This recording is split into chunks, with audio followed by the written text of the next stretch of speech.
Our passage for today is John chapter 1, verses 1 through 18. In the beginning was the Word, and the Word was with God, and the Word was God. He was with God in the beginning. Through him all things were made. Without him nothing was made that has been made. In him was life, and that life was the light of all mankind. The light shines in the darkness, and the darkness has not overcome it. There was a man sent from God whose name was John. He came as a witness to testify concerning that light, so that through him all might believe. He himself was not the light. He came only as a witness to the light. The true light that gives light to everyone was coming into the world. He was in the world, and though the world was made through him, the world did not recognize him. He came to that which was his own, but his own did not receive him. Yet to all who did receive him, to those who believed in his name, he gave the right to become children of God. Children born not of natural descent, nor of human decision or of a husband's will, but born of God. The Word became flesh and made his dwelling among us. We have seen his glory, the glory of the one and only Son, who came from the Father, full of grace and truth. John testified concerning him. He cried out, saying, "This is the one I spoke about when I said, 'He who comes after me has surpassed me, because he was before me.' Out of his fullness, we have already received grace in place of grace already given. For the law was given through Moses. Grace and truth came through Jesus Christ. No one has ever seen God, but the one and only Son, who is himself God and is in closest relationship with the Father, has made him known." So you're going to have to bear with me while I show off. Many of you know me now as the associate pastor of our church, but this is not the only job I've ever had. And a few years ago, I was running an organisation, and our patron was a prince. So there came a day when I needed to go and meet with this prince at Buckingham Palace. I put on my best dress. I put on some very uncomfortable shoes. Travelled into central London, got to the palace, went through the crowds of tourists, feeling a little bit, check me out, I'm going in. Went through this special side gate into the room where you go in if you're a pleb. And they confiscated my phone and my bag, and I had to wait in this cold room for 20 minutes or so. And then a succession of servants and secretaries came and got us and took us upstairs, and we had this meeting with the prince. And it was a nice meeting, it was enjoyable, and it was interesting. In general, the agenda was set by the prince, not by me. Imagine if instead of all of that, the royal person had come to my house. I know that they do visits, and I think I've bored you guys before with the story of the time the Queen came to my school. But I'm not sure that they very often visit people's homes. Imagine if one day, when we're not living in these COVID tiers and when it's legal to be in each other's homes, imagine if the Queen rocks up to my place. If you've been to my flat, you know that to get to the buzzer, downstairs, you have to wade through this. There's this like special effect of the wind where I live, and it makes this vortex of chicken boxes and leaves in the sort of downstairs area. So she wades through all of that in her nice queenly shoes. She presses the buzzer. She gets into the lift with the sticky floor. I don't really know why it's sticky. I don't really want to know. She gets out the lift and she presses my doorbell. And she comes in and she takes off her shoes, because that's what we do in my house. And she comes into my front room and she sits in the chair that's got dandruff. Every time someone sits on it, a little cloud of dust comes out the bottom because it's very old and the foam is falling apart. So she sits on the dandruffy chair and we talk. Just imagine. The message of John is that the King has come, that the royal one has come to us. The light shines in the darkness. I recently listened to an interview with a guy who came to faith as an adult.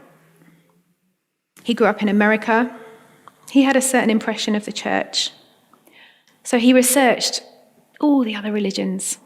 Christianity was last on his list. And all of them offered a way to get to God, a path to heaven or enlightenment or divinity. Do this, renounce that, live this way, and you can get to God. But he felt that only Christianity had the message that God has come to us. We don't go to him, he comes to us. Now, in the time that Jesus was born, in the time that the New Testament was written, there were many pagan legends about gods who might come to earth. But they always came for a selfish reason, because humanity had something they wanted for themselves, often a beautiful woman. And so in these stories, one of the gods would come to earth to have his wicked way in disguise as an animal or a human. And I wonder what Luke's readers expected as they read the story of the angel that appeared to Mary, that said that you're going to have a child, you're going to bear a heavenly son. Maybe those readers from the pagan backgrounds thought, oh yeah, we know this story, we know how this goes. But it doesn't end the same way that those other stories ended. There's no exploitation. There's no assault. This is what Mary says. Luke 1 verse 38. I'm the Lord's servant. May your word to me be fulfilled. And then the angel left her. And it's really important that we're really clear on what happens here. There's no conquest, no overruling of Mary. There's no seduction. The Trinity is not Father, Son, and Mother, which is what some of our friends and neighbours will have been told, we believe. Let's be clear. The coming of God to earth is not to exploit, but to save. A prominent astronomer once walked up to the theologian Karl Barth after a sermon, and he greeted him with these words: Professor Barth, thank you for your sermon. I'm an astronomer, you know. And as far as I'm concerned, the whole of Christianity can be summed up by saying, do unto others as you would have others do unto you. And I think I know people who would sum up Christianity in that way. Maybe you have in the past. And Karl Barth replied, well, I'm just a humble theologian. And as far as I'm concerned, the whole of astronomy can be summed up by saying, twinkle, twinkle, little star, how I wonder what you are. And just as Twinkle, Twinkle, Little Star gets astronomy utterly wrong, because stars are massive, so too does the astronomer get Christianity utterly wrong. In sympathy with him, I can see why. I think he's mistaken the what next for the what of the gospel story. The what of the gospel, that message of the gospel, is that God has come in Jesus Christ, in the flesh, to show us the Father, to die on our behalf, to conquer death and to give us his Spirit. That is the what of the gospel. That is the message. And the do unto others, that's the what next. John himself, he writes elsewhere in 1 John 4 verse 19, we love because he first loved us. The initiation, the beginning is with God, the act of God, not with our efforts to live a good life, not with our worship, not with our morality. Begins with the great love of God. John 3:16-17, for God so loved the world that he gave his one and only Son, that whoever believes in him shall not perish, but have eternal life. For God did not send his Son into the world to condemn the world, but to save the world through him. This is the message of Christmas. This is the message of the gospel, that God has come into the world, that we couldn't get to God by our own efforts, so he came to us. He came to where we were. Royalty has waded through the chicken boxes and dead leaves, has got in the sticky lift to ring your doorbell. You don't have to put on a fancy dress and uncomfortable shoes and wait downstairs for ages while soldiers confiscate your stuff. The King has come to us. And so these verses of John's Gospel that April read for us, they're kind of a prologue to everything that's going to follow. I'm going to confess something to you now. I'm a bit embarrassed. Maybe I shouldn't be. But my favourite genre of literature when I'm tired is Golden Age detective fiction. So that's like mysteries written between the 1920s and the 1950s. And I'd love to pretend that that's because I really enjoy the social realism and reading about society in flux and transition. But actually, it's just because I love a puzzle and modern crime fiction is too dark for me. Anyway, there are two kinds of detective stories. And the classic kind goes like this. A crime has been committed.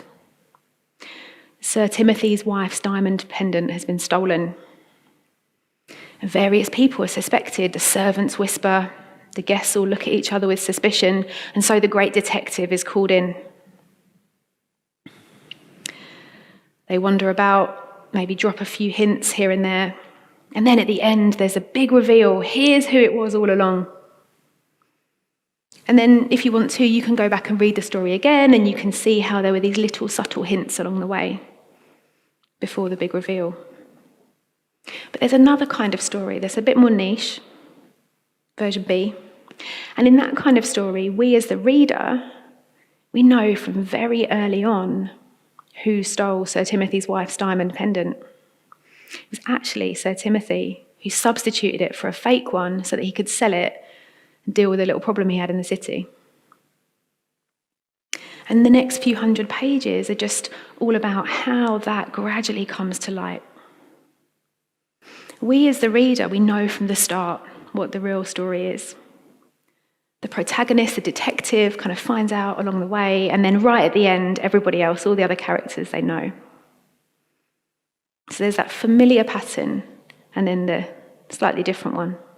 And I think John's Gospel was written like the second kind of story. We're told what we need to know right at the start, and everything else that happens unfolds from that. That crucial info is given to us. John has what we call a high Christology. That's his ology of Christ, his knowledge of, his view of who Jesus is.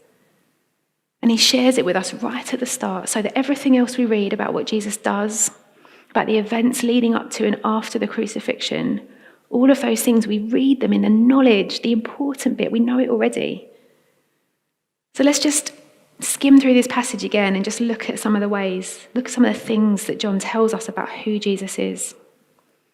He is the Word, verse 1, the Logos. He is the foundational idea behind all existence. He's the Word with God. He's the one who is there at the start. He's the one by whom all things were made. The light of all mankind, the true light coming into the world. And he's the one who is able to give people the right to become children of God. He's the bringer of grace and truth. He's the one who is himself God. He's the one in closest relationship with the Father. And he is the one who makes the Father known. John tells us all of this about Jesus, and maybe you could read it later and you'll probably see more. He tells us who Jesus is, so that then as we read the rest of it, we understand the significance of the events that unfold. We know the beginning and the end before we read the middle. How does that affect how we read the rest of John's Gospel? How does it affect how we read about the crucifixion, the resurrection, knowing all of this about him?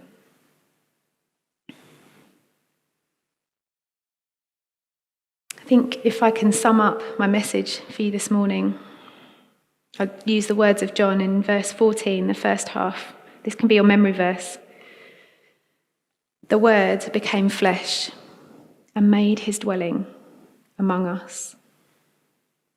The Word became flesh and made his dwelling among us. That's a slap in the face to everyone who says that the body doesn't matter, that it's just a temporary vessel, a second-rate thing next to our spirits. Because God himself put on flesh. He made his dwelling among us. He pitched his tent in our neighbourhood. We don't go to him. He comes to us. And we see that played out right across the ministry of Jesus. Think about Zacchaeus hanging out in his tree, overlooking what's happening, not wanting to show his face. Jesus goes up to him, calls him out and says, I'm coming to your house for dinner tonight. Think about the woman at the well. She goes there at a time of day when other people wouldn't be likely to be there. But Jesus goes to where she is. He addresses her. He begins that conversation. He initiates. He comes to where we are. He's with us. So joy to the world. The power of sin and darkness is broken. Everything's easy now. So the band are going to come back up and we're just going to worship God and celebrate that everything is good. Or maybe not, guys. Sit down again, please.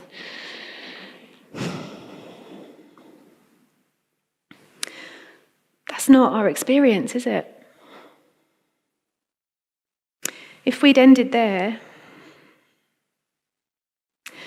some of us would have been thinking, that doesn't feel like it fits. Everything's not all right. I mean, you're literally wearing masks. Some of you are having to watch this from home because you can't be here. Everything's not okay. This world is not full of joy. What's going on? Where's the good news? In the season of Advent, the church looks back with joy at the first coming of Jesus. But we also look forward to the second coming. That first coming was a proclamation of joy to the world, but even in that time, even that first Christmas, there was great sadness. Just going to share with you one verse of Matthew that is such a tragic, gruesome story. When Herod realised that he'd been outwitted by the Magi, that's the wise men, he was furious. And he gave orders to kill all the boys in Bethlehem and its vicinity who were 2 years old and under, in accordance with the time he'd learned from the Magi.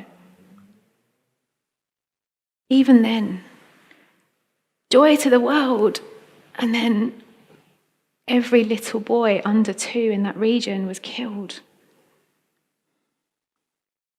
I think our experience of this can be summed up in that phrase, the now and the not yet.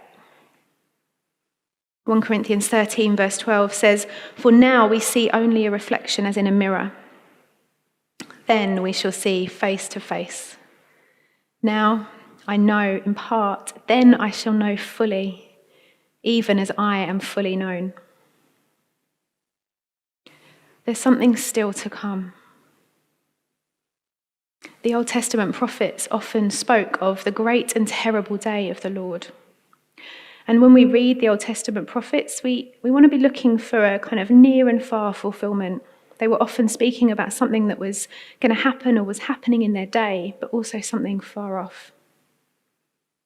And in that first coming of Jesus, we see some fulfillment of that day of the Lord that they spoke about, but not all of it, not yet. There is still a day to come. And that's what we call the second coming of Jesus. Now, every analogy that you come up with in preaching is imperfect, but I want us to try one out together now. The 2nd of December was our first day out of lockdown here in the UK, here in England, and we had the announcement that the first vaccine had been approved for use here. It's not 100% effective, it has to be stored at -70, but there was a vaccine. And instantly, shares rose in loads of companies, cinemas, restaurants.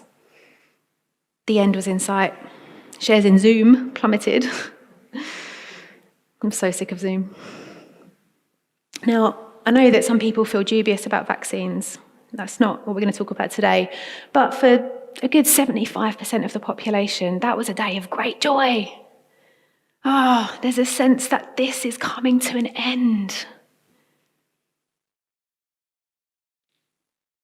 But it's still not ended. We know the end is coming. We know the work has been done. It's in sight. But we're not in it. We're still in our masks. We're still doing church like this, where we're not allowed to sing, where we have to hum and clap, where some of us are at home. Some of you have joined our church family during the pandemic, and I've never seen your mouths in real life. I've only ever seen them on a screen.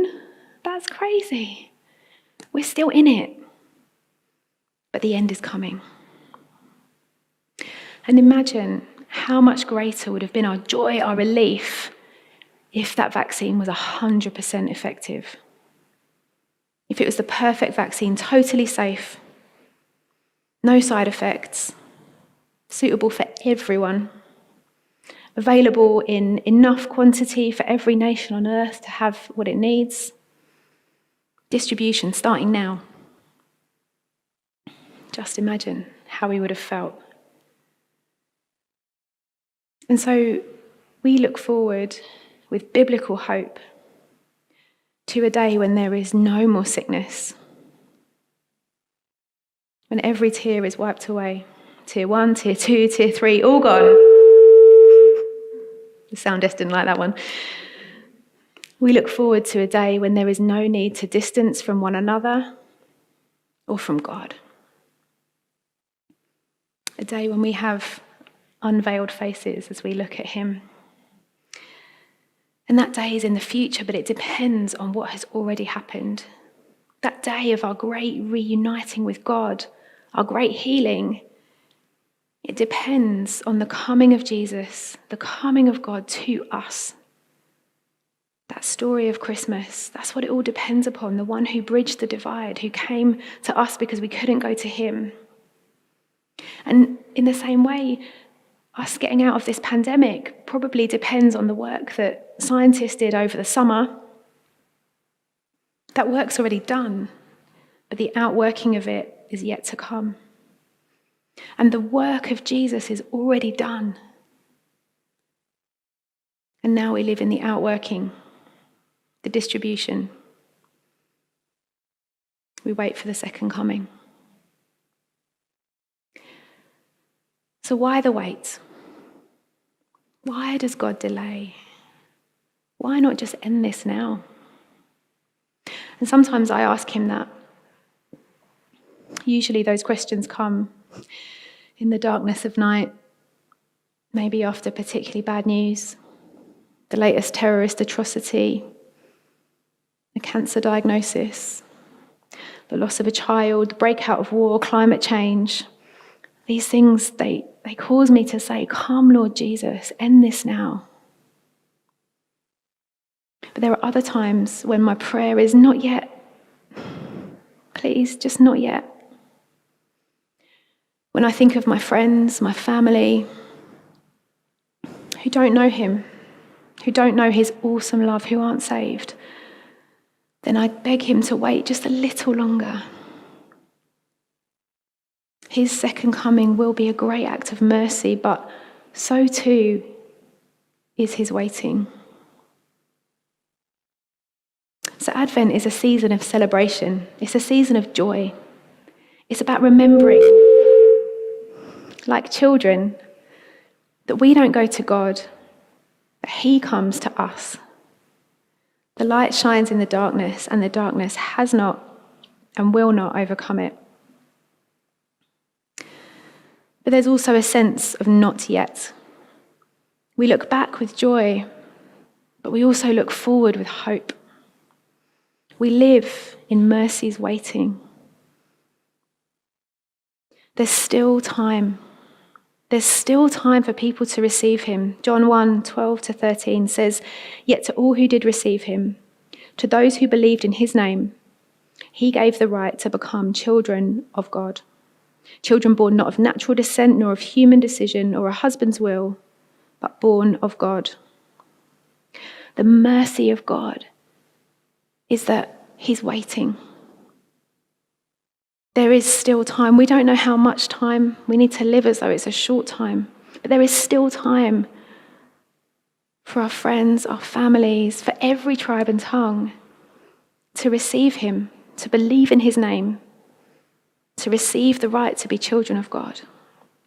That's what the delay is for. That's what this time is for. This gap between the first coming and the second coming is for mission. So how do we respond? What's our response today to the message of Christmas, to the words of John here? Firstly, we rejoice. We celebrate that what was needed was done, that we couldn't get to God, so he came to us. We rejoice. Secondly, I think like our Lord, we go to where people are. We don't just put up banners in the window and kind of leave it to people to walk in through the church doors if they want to. We get out there among them. We do outreach for toddlers and elderly people and everyone in between. Many of you work in secular workplaces, you're missionaries there. Being where people are, sharing Jesus with them. We love our non-Christian family members. We are with them.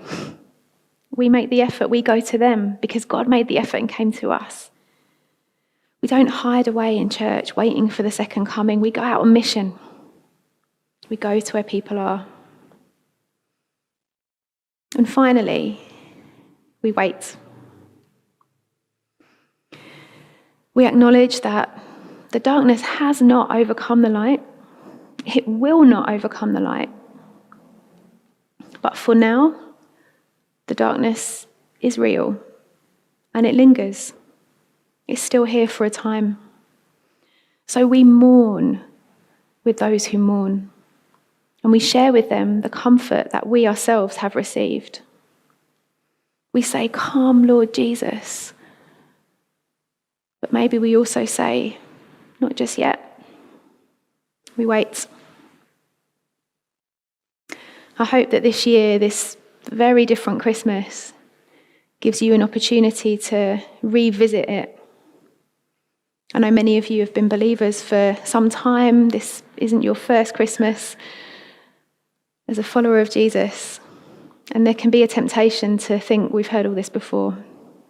There can be a temptation if you've got kids to kind of focus on making a special fun day for them. And maybe this year you feel that even more with all the strangeness. Maybe you feel even more that pressure to have a special day. I want to invite you to hold up Jesus above all of it this Christmas. If you're feeling that joy, maybe it's just from fairy lights. Whatever it is that sparks that joy, can you turn it into worship? Can you turn it into rejoicing that the light shines? Can you turn it into rejoicing that God has come to you? That He is with us? And if you're feeling the frustration, if you're not with the people that you want to be with, if you're not doing the things that you want to do this Christmas, if you're sick of the masks and the sanitizer and the distances between us, can you turn that frustration, can you turn it into a prayer? Can you somehow sanctify that frustration? Because even as we realize the brokenness of where we are, it can help us to see more clearly how great and awesome the new heaven and the new earth will be. So my prayer for you in this room and on this screen is that this Christmas you really encounter God with us. That you look back with joy and you look forward with hope. That everything you do is characterized, is filled with the light that shines in the darkness.